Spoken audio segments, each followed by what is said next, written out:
দেখো, আজ আমরা ইম্পারেটিভ সেন্টেন্সের যে ভয়েস চেঞ্জের রুলসগুলো আছে সেগুলো জেনে নিই। তো সেই রুলসটা জানার আগে বা সেই এক্সাম্পলসগুলো দেখার আগে ইম্পারেটিভ সেন্টেন্স কাকে বলে সেটা আরেকবার বলে দিই তোমাদেরকে। ইম্পারেটিভ সেন্টেন্স হলো সেই সকল সেন্টেন্সগুলো যে সেন্টেন্সগুলোর মাধ্যমে কোনো অ্যাডভাইস,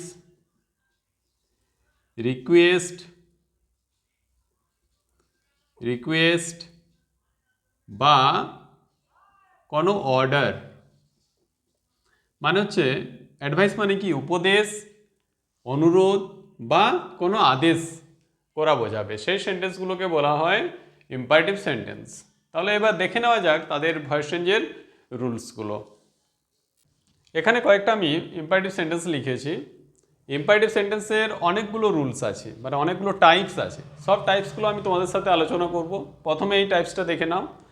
সাধারণত যে ইম্পারেটিভ সেন্টেন্স মানেই হচ্ছে আমাদের ভার্ব দিয়ে শুরু হবে। এখানে দেখো ভার্ব কি আছে, সুইচ অন, এটা ওপেন, তাই না? এবার দেখো, তোমরা নিশ্চয়ই জানো ইম্পারেটিভ সেন্টেন্স মানে তার যে সাবজেক্ট সেটা হচ্ছে ইউ। ঠিক আছে, ইউ মানে এটা ওমিশন করা থাকে। তাহলে আমাদের এখানে কি অবজেক্ট না, দ্য লাইট। তাহলে আমরা ইম্পারেটিভ সেন্টেন্সকে ভয়েস চেঞ্জের রুলসটা একটু দেখে নিই। প্রথম হচ্ছে লেট, তারপর অবজেক্ট, তারপর বি ভার্ব নিজে বসবে, এবার ভার্বের থার্ড ফর্ম, ঠিক আছে, তারপর যদি রেস্ট কিছু থাকে সেটা বসবে। এবার দেখো, যদি নেগেটিভ থাকে তখন এই যে অবজেক্ট এরপর নটটা বসবে, এখানে জাস্ট নটটা বসে যাবে, সেটা দেখে নাও। প্রথম যে এক্সাম্পলটা আছে সুইচ অন দ্য লাইট, দেখো এখানে অবজেক্ট হচ্ছে দ্য লাইট। তাহলে আমাদের রুলস কি বলছে, প্রথমে লেট ব্যবহার হবে। তাহলে লেট দ্য লাইট, ঠিক আছে, লেট দ্য লাইট। এবারে বি ভার্ব আসবে নিজে, বি ভার্বের থার্ড ফর্ম সুইচড, দেখো থার্ড ফর্ম ইউজ করেছি। এবার সুইচড অন রয়েছে, এটা বসে যাবে, এরপর কিন্তু ফুল স্টপ বসবে। ঠিক আছে, তাহলে পরেরটা দেখে নাও। এখানে দ্য ডোর হচ্ছে অবজেক্ট, তাহলে আমরা কি করব, লেট দ্য ডোর বি, এবার ভার্বের থার্ড ফর্ম ওপেনের থার্ড ফর্ম ওপেনড হবে, তাই না? পরেরটা দেখে নাও, bring a bottle of water, এখানে অবজেক্ট হচ্ছে এ বোটল অফ ওয়াটার পুরোটাই। তাহলে লেট প্রথমে বসে যাবে, এরপর আমরা কি লিখব, এ বোটল অফ ওয়াটার। এবারে বি, ভার্বের থার্ড ফর্ম বট। পরটা দেখো, পোস্ট দিস লেটার, তাহলে এক্ষেত্রেও সেম, দিস লেটার অবজেক্ট আছে, রুলস অ্যাপ্লাই করো। প্রথমে লেট, এবার দেখো কি বসবে, দিস লেটার, এবারে বি, এবারে ভার্বের third form posted, let this letter be posted. এরপরটা দেখো, এটা হচ্ছে negative, don't insult the poor. এক্ষেত্রে আমি কি বললাম, জাস্ট অবজেক্টের পর নটটা বসে যাবে, বাকি রুল সেম। দেখে নাও একটু, এখানে অবজেক্ট কি আছে, দ্য পুয়ার, তাহলে কি বসবে, লেট দ্য পুয়ার, এরপর নটটা বসবে, পুয়ার নট বি ইনসাল্টেড। ঠিক আছে, পরটাও দেখে নাও, ওই সেম, এটাও নেগেটিভ আছে। তা নেগেটিভ মানে কি হবে, ওই সেম রুলস ফলো হবে। প্রথমে লেট বসলো, লেট দ্য ফ্লাওয়ার্স, এবারে নট বসে যাবে, নট বি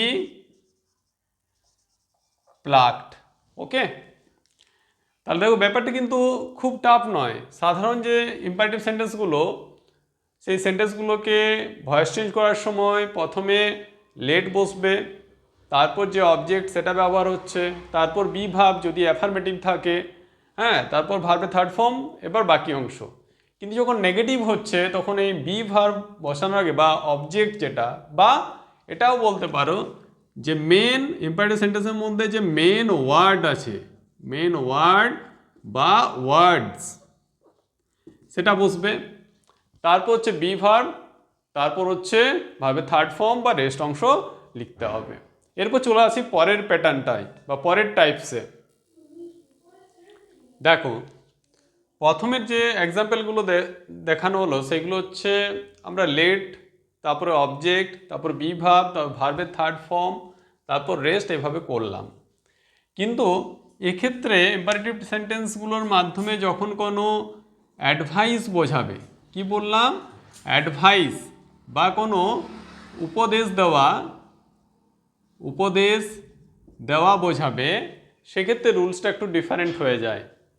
সেক্ষেত্রে কি হবে, প্রথমে আমাদের যে এখানে অবজেক্ট বা মেন ওয়ার্ড আছে সেটাকে লিখতে হবে। তাহলে এক্ষেত্রে রুলসটা হচ্ছে অবজেক্ট বা মেন ওয়ার্ড, তারপর আসবে শুড বি, তারপর ভার্বের থার্ড ফর্ম লিখতে হবে, তারপর যদি রেস্ট অংশ থাকে সেটা বসে যাবে। তাহলে এক্ষেত্রে দেখো, হেল্প দ্য পুয়ার, এটা একটা অ্যাডভাইস বোঝাচ্ছে, তাই না, যে গরিবদের সাহায্য করো। তাহলে সেক্ষেত্রে কি হবে না, প্রথমে রুলসটা বললাম অবজেক্ট বা মেন ওয়ার্ড যেটা আছে সেটা বসে যাবে। তাহলে সেক্ষেত্রে বসলো দ্য পুয়ার, তাই না। এরপর রুলসে দেখো শুড বি আসবে, তাহলে এক্ষেত্রে বসে গেল শুড বি। এবার ভার্বের থার্ড ফর্ম, ভার্ব কি আছে, হেল্প, তার থার্ড ফর্ম হবে হেল্পড, ঠিক আছে। তাহলে এটা মনে রাখবে, যখন অ্যাডভাইস বোঝাবে সেক্ষেত্রে হচ্ছে প্রথমে অবজেক্ট বা মেন ওয়ার্ড বসবে, তারপর শুড বিকে লিখতে হবে এবং তারপর ভার্বের থার্ড ফর্মকে ইউজ করতে হবে। পরেরটা দেখো, এটা কিন্তু নেগেটিভ আছে কিন্তু ওই একই type, don't insult the poor, মানে গরিবদের অপমান করো না বা ইনসাল্ট করো না, সেটাও কিন্তু একটা অ্যাডভাইসই বোঝাচ্ছে। তা যেহেতু এটা অ্যাডভাইস, তাহলে আমাদের শুরু হবে অবজেক্টকে দিয়ে, দ্য পুয়ার শুড, আর নেগেটিভের ক্ষেত্রে এই যে মডেল অক্সিলারি, তারপর নটটা বসে যাবে, শুড নট বি। ওকে, এটা খেয়াল থাকে যেন শুড আর বি এর মাঝে নটটা বসবে সব সময়, শুড নট বি। এবারে ভার্ব ইনসাল্ট আছে, এর থার্ড ফর্ম ব্যবহার করতে হবে, সেটা হলো ইনসাল্টেড। পরেরটা দেখো, রেসপেক্ট ইওর এল্ডার্স, এ দেখো ইওর এল্ডার্স অবজেক্ট, এটাও কিন্তু অ্যাডভাইস, তোমার বড়দের শ্রদ্ধা করবে, তাই না। তাহলে এটা হচ্ছে your elders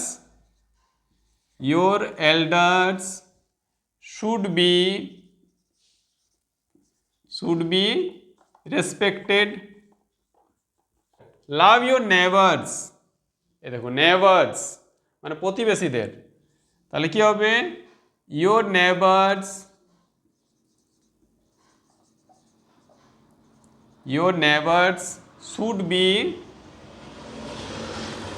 should be loved, হয়েছে। পরেরটা দেখো, টেক ইওর মেডিসিন রেগুলারলি, এটাও কিন্তু একটা অ্যাডভাইস। তাহলে এই যে ইওর মেডিসিন, এটা হচ্ছে অবজেক্ট, তাই না। তাহলে এটাও আমরা করতে পারি ইওর মেডিসিন। এবার কি আসবে, should be, your medicine should be. এবার ভার্বের থার্ড ফর্ম, ভার্ব কি ছিল, take, should be taken regularly. হ্যাঁ, এটা রেস্ট পোর্শন ছিল, তাহলে এটা লিখে দেবো লাস্টে। তাহলে এই হলো আরেকটা টাইপ, যেটা হচ্ছে যে ইম্পারেটিভ সেন্টেন্সগুলোর মাধ্যমে কোনো অ্যাডভাইস বোঝাবে বা উপদেশ দেওয়া বোঝাবে। সেক্ষেত্রে রুলসটা কি, প্রথমে অবজেক্ট, তারপর শুড বি, তারপর ভার্বের থার্ড ফর্ম, তারপর যে বাকি অংশ সেটা লিখতে হবে। এরপর চলে আসি পরের প্যাটার্নে। এখানে যে সেন্টেন্সগুলো লিখেছি সেগুলো হচ্ছে রিকোয়েস্ট বোঝাচ্ছে, রিকোয়েস্ট মানে অনুরোধ করা বোঝাচ্ছে। আর অনুরোধ বোঝানোর জন্য কি থাকবে, জাস্ট দেখো প্লিজ বা কাইন্ডলি, এগুলোর ব্যবহার করা হয়েছে। তাহলে যেগুলো অনুরোধমূলক বাক্য হবে সেগুলোর ক্ষেত্রে আমাদের রুলসটা একটু ডিফারেন্ট। সেক্ষেত্রে রুলসটা হবে you are requested, you are requested to, এবারে যেটা আছে সেটা লিখতে হবে, মেন ভার্ব থেকে শুরু করে বাকিটা। তাহলে ইউ আর রিকোয়েস্টেড করা যেতে পারে, এই ইউটার জায়গায় অন্য কিছু হতে পারে, যেমন ভিজিটার্স হতে পারে বা আদার্স, যে সাবজেক্টটা অ্যাপ্রোপ্রিয়েট হবে সেই সাবজেক্টটা আমাদের ব্যবহার করতে হবে। প্রথমে এক্সাম্পলটা দেখো, please give me a pen, মানে দয়া করে আমাকে একটা পেন দাও। তাহলে এটাকে যখন আমরা দেখো, এটা অনুরোধমূলক বাক্য বা একটা রিকোয়েস্ট বোঝাচ্ছে। আমাদের রুলস কি বললাম, you are requested to, you are, কারণ যে কোনো ইম্পারেটিভ সেন্টেন্স মানেই প্রথমে কি উজ্জ আছে, ইউ, তাই না, বা ওটা ওমিশন থাকে। তাহলে you are requested to give me a pen, okay. পরেরটা দেখো, এটাও কিন্তু রিকোয়েস্ট একটা কাইন্ডলি দিয়ে আছে, তাহলে এটাও হবে you are requested to post this letter, okay. পরেরটা দেখে নাও, এটাও তোমরা এবার নিশ্চয়ই পারবে, প্যাটার্নটা বুঝে গেছো। তাহলে এটা কি হবে, you are requested, you are requested to sit down, okay. পরেরটা দেখো, এটাও প্লিজ আছে ওই same, you are requested to do this work, এটাও সেম প্লিজ আছে, দেখো you are requested to help the boy, ঠিক আছে। এরপর দেখি পরের প্যাটার্ন, পরের আরেকটা প্যাটার্ন আছে সেটা দেখে নিই। দেখো এক্ষেত্রে দেখো লেট দিয়ে স্টার্ট হচ্ছে, লেট দিয়ে স্টার্ট হচ্ছে, কিন্তু দুটো জিনিস লক্ষ্য করো, let me do this work, এ দেখো দুটো কিন্তু অবজেক্ট আছে, তাই না। তাহলে সেক্ষেত্রে আমাদের কি করতে হবে না, রুলসটা এরকম, একটু মন দিয়ে দেখো, ব্যাপারটা কিন্তু খুবই ইজি। ক্লাসটা যদিও একটু লেন্দি হয়ে যাচ্ছে, কারণ পুরো ইম্পারেটিভটা আমি তোমাদের সাথে ডিসকাস করতে চাইছি একটা ক্লাসে, তো দেখতে থাকো ভালোভাবে। লেট দিস ওয়ার্ক, এবারে বি আসবে, লেট দিস ওয়ার্ক বি, এবারে ভার্বের third form done by me. তোমরা লক্ষ্য করো, যখন লেট দিয়ে একটা সেন্টেন্স স্টার্ট হবে এবং দুটো অবজেক্ট থাকবে, অ্যাকচুয়ালি এটা হচ্ছে সাবজেক্ট আর এটা হলো অবজেক্ট, তাই না। পরেরটাও লক্ষ্য করো same, let her Singh a song, এবার নিশ্চয়ই তোমরা বুঝতে পারছো। তাহলে এটা লেট বসলো প্রথমে, এবারে অবজেক্ট এটা, তা চলে আসবে let a song be, sing এর থার্ড ফর্ম সাং, ঠিক আছে, সাং বাই, এবারে হারটা হারি থাকবে। পরেরটা নিশ্চয়ই পারবে, দেখো লেট দিয়ে স্টার্ট হচ্ছে, আজ সাবজেক্ট দ্য ম্যাটার আছে, তা লেট অবজেক্ট প্রথমে চলে আসবে, let the matter be discussed, sorry discussed by us. এর পরেরগুলো লক্ষ্য করো, এর পরেরগুলোতে কিন্তু দুটো অবজেক্ট নেই, জাস্ট লেট আস আছে, দেখো লেট দিয়ে স্টার্ট হচ্ছে, আস আছে, কিন্তু আরেকটা যে অবজেক্ট সেটা কিন্তু নেই, লেট আস প্লে।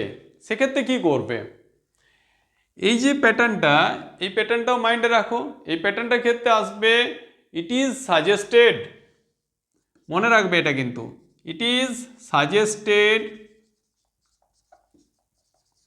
দ্যাট, এবারে আস যেহেতু আছে তাহলে এটা আসবে উই শুড আসবে, এবারে উই শুড প্লে, ঠিক আছে। দুটোর মধ্যে ডিফারেন্স বুঝতে পারছো, যখন লেট দিয়ে শুরু হবে এবং দুটো সাবজেক্ট অবজেক্ট দুটোই প্রেজেন্ট থাকবে তখন কিন্তু রুলসটা ডিফারেন্ট, আর যখন just let us play together, চলো খেলা যাক, সেক্ষেত্রে হবে it is suggested that we should play, পরেরটা কী হবে নিশ্চয়ই বুঝতে পারছো, এটাও সেম, লেট আস সিং আছে, তাহলে ইট ইজ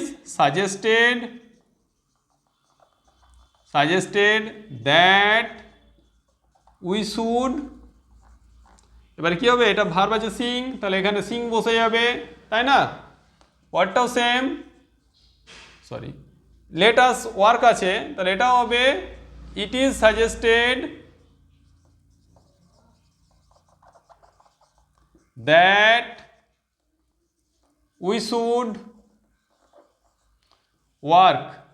ওকে, তাহলে এই হচ্ছে আমাদের ইম্পারেটিভ সেন্টেন্সের যে ভার্স্টের যে ডিফারেন্ট রুলস, যেগুলো কিন্তু বারবার এক্সামে আসে। তোমরা ক্লাসটা ভালোভাবে করবে এবং প্রত্যেকটা টাইপকে তোমরা খাতায় লিখে রাখবে, আর যাতে তোমাদের ব্যাপারটা মনে থাকে সেই জন্য আমি প্রত্যেকটা টাইপে 4 থেকে 5টা করে এক্সাম্পল দিয়েছি, যাতে ব্যাপারটা খুব ইজিলি বুঝতে পারো। আর ক্লাসটা ভালো লাগলে অবশ্যই তোমরা লাইক করবে এবং আমাদের চ্যানেলকে সাবস্ক্রাইব করবে এই ধরনের রেগুলার ক্লাস পাওয়ার জন্য।